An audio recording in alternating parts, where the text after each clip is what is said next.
നമ്മൾ ഇപ്പോൾ ലാസ് വേഗാസിലാണ്. അമേരിക്കയിലെ ആഘോഷ നഗരമായ ലാസ് വേഗാസ്. ഇന്നലെ രാത്രി ലാസ് വേഗാസിൻ്റെ കാഴ്ചകളിലൂടെയൊക്കെ ഒന്ന് കറങ്ങി. പക്ഷേ അടുത്ത 2 ദിവസവും കൂടെ, അടുത്ത 2 രാത്രി കൂടി നമ്മൾ ലാസ് വേഗാസിലുണ്ട്. ഇന്ന് ഇത് 2ാം ദിവസമാണ് ലാസ് വേഗാസിൽ. ഇന്ന് നമ്മൾ ഇവിടെ നിന്ന് ഗ്രാൻഡ് കാനിയൻ കാണാൻ പോവുകയാണ്. ഗ്രാൻഡ് കാനിയനെക്കുറിച്ച് കേട്ടിട്ടുണ്ടാവും.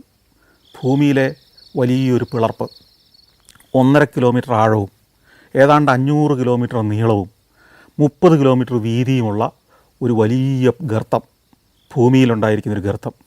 കൊളറാഡോ നദി ഒഴുകി ഒഴുകി കോടിക്കണക്കിന് വർഷങ്ങൾ കൊണ്ട് ഭൂമിയെ അരിഞ്ഞു താഴ്ത്തി ഉണ്ടാക്കിയൊരു ഗർത്തം, ഗ്രാൻഡ് കാനിയൻ എന്നറിയപ്പെടുന്ന അത്ഭുത പ്രതിഭാസം. ലോകത്തിൽ അങ്ങനെ ഒരു പ്രതിഭാസം വേറെയില്ല. നമ്മളിങ്ങനെ ഒരു മൈതാനത്തൂടെ, ഒരു മരുഭൂപ്രദേശത്തൂടെ വരുമ്പോൾ ഒരു ഭാഗം വലിയൊരു കുഴിയായി രൂപപ്പെട്ടിരിക്കുന്നു. ആ കുഴിക്ക് 1.5 കിലോമീറ്റർ ആഴം. ആ